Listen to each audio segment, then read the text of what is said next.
হয়তো যত টাকা খরচ করে মরা মানুষের জন্য মূর্তি বানিয়েছে, এই টাকাগুলো দিয়ে যদি একটা বাঁধ নির্মাণ করতো এই ফারাক্কার পাশে, আমার মনে হয় এই বন্যায় 4-5টা জেলা ডুবে যেত। কি হয়েছে নির্মাণ করে 15 বছরে? গণগান যা করলেন একদিনে তো সব শেষ হয়ে গেল। এই কোটি কোটি টাকা মাটির সাথে মিশে গেল। টাকা তো আর নিজের টাকা না, জনগণের টাকাগুলো দিয়ে যদি সত্যি আপনি বাঁধ নির্মাণ করতে পারতেন, অন্তত পালিয়ে গেল, এখন দোয়া পেত।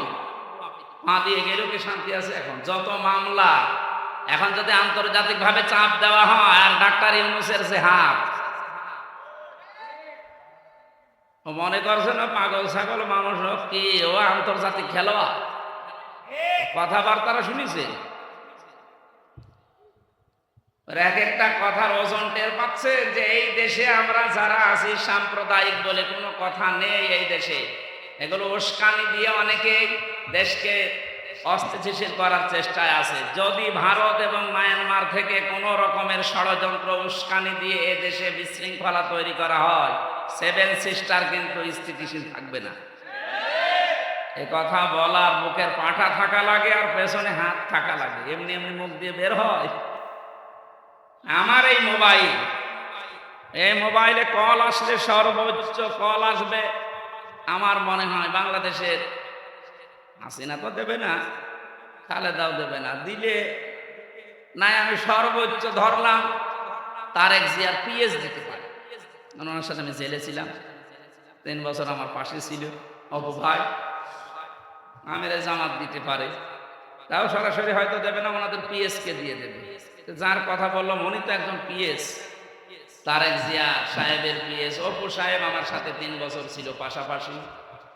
এই ভাই অথবা ওনার যে দোস্ত ছিল গিয়াসউদ্দিন মামুন, উনি হয়তো দিতে পারে, উনি নিচতলায় ছিল। আর ডাক্তার ইউনূসের মোবাইলে কল দেয় Barack Obama, Joe Biden, Xi Jinping, কি যেন নাম আছে না? আপনি টের পাচ্ছেন?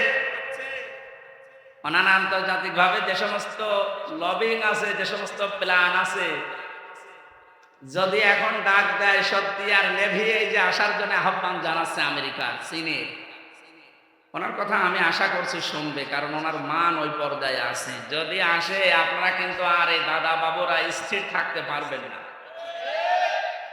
নিজেদের সেই ধুতি গোছাতে শেষ পর্যন্ত ধুতি খুলে যাবে। আপনারা তো প্যান্ট পরেন না, ধুতি পরেন। ধুতি খুলে গেলে 3 ইঞ্চি, কথা বলছেন। এদেশে অনেকের 3 ইঞ্চি সিকি চলছিল না। এই লোকটা আলেমদের সাথে বিয়াদবি করেছিল, এই ডিবি হারুন। এই শয়তান এমনি ওপরে ওপরে দেখাতো যে ভালো কাজ করছে, তো কত বড় নিকৃষ্ট মানুষ। ওই যে ছোট হুজুর যেটা রফিকুল ইসলাম মাদানি, পিসকে হুজুর, ওইটা আমার সাথে প্রথম 2 মাস ছিল জেলে, কান্নাকাটি করতো, মাঝে মাঝে বলছে হুজুর আমারে পুলিশে নিয়ে, আমি ছোট মানুষ, বয়স আছে 30 বছর বয়স, ওই সময় 27 ছিল। আমারে ধরে নিয়ে গেল রাতের বেলা, ওই হাতের ঝিলে 12:30 1টার সময় আমার পোলা উলঙ্গ করে, আমার হাতে সিগারেট দিয়ে, একটা অর্ধ উলঙ্গ মহিলা পাশে বসিয়ে ছবি তুলে বলছে এটা ছেড়ে দেব, দেশের মানুষ দেখবে যে কত দিতে।